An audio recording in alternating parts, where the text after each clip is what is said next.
Olá!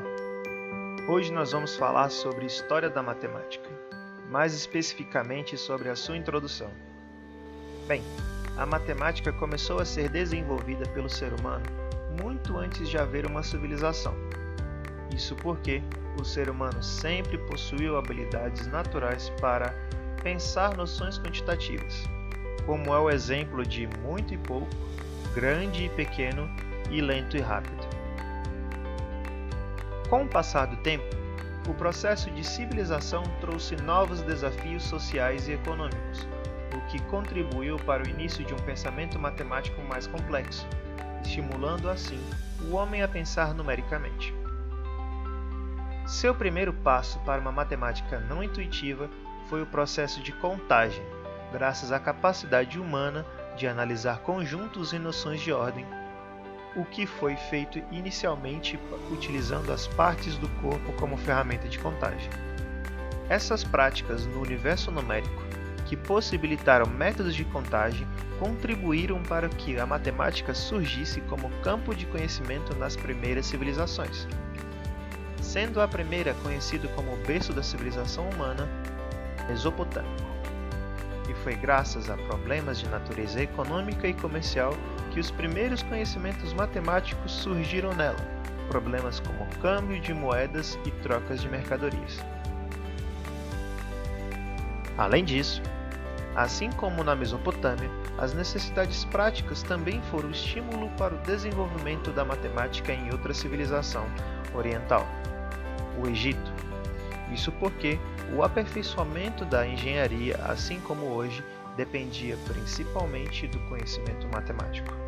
Portanto, se pudermos caracterizar a matemática presente no Antigo Egito e na Mesopotâmia, poderíamos afirmar que esta tem um caráter concreto e prático.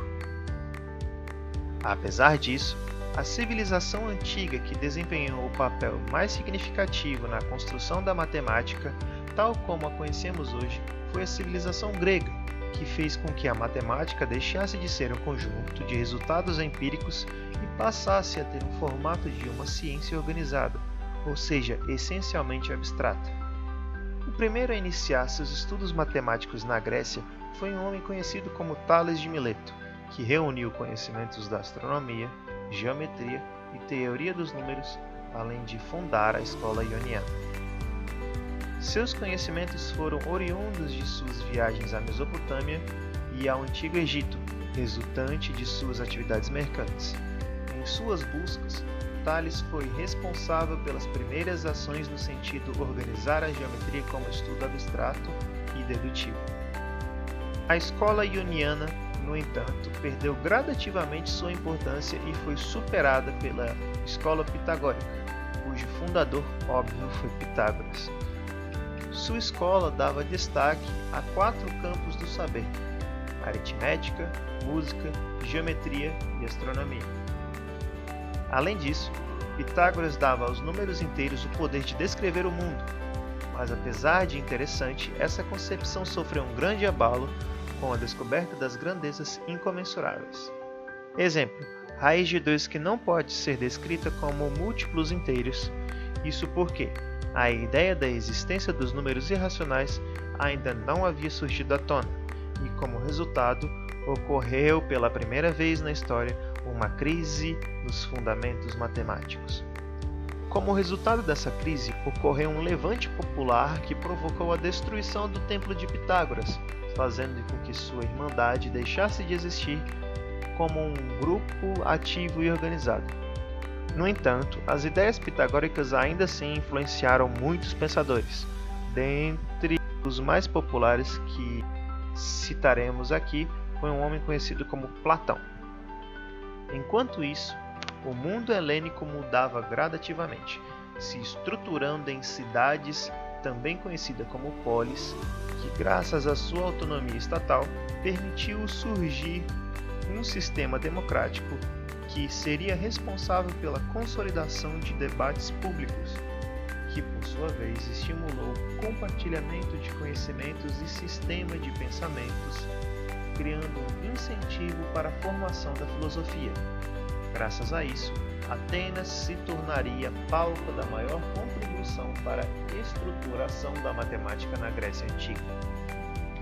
Em meio a essa estrutura favorável no mundo helênico, Platão fundou a academia que mais tarde seria considerado o centro de atividades matemáticas mais importantes dessa época, sendo seu espaço destinado ao estudo, pesquisa e ensino da filosofia e da ciência.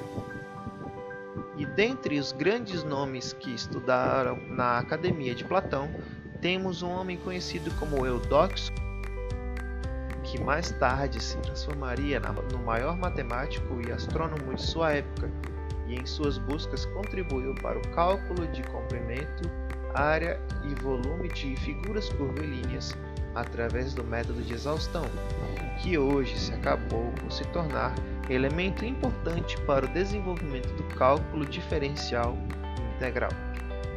Sendo assim, podemos caracterizar a matemática presente na Grécia, até então, como sendo abstrata e filosófica.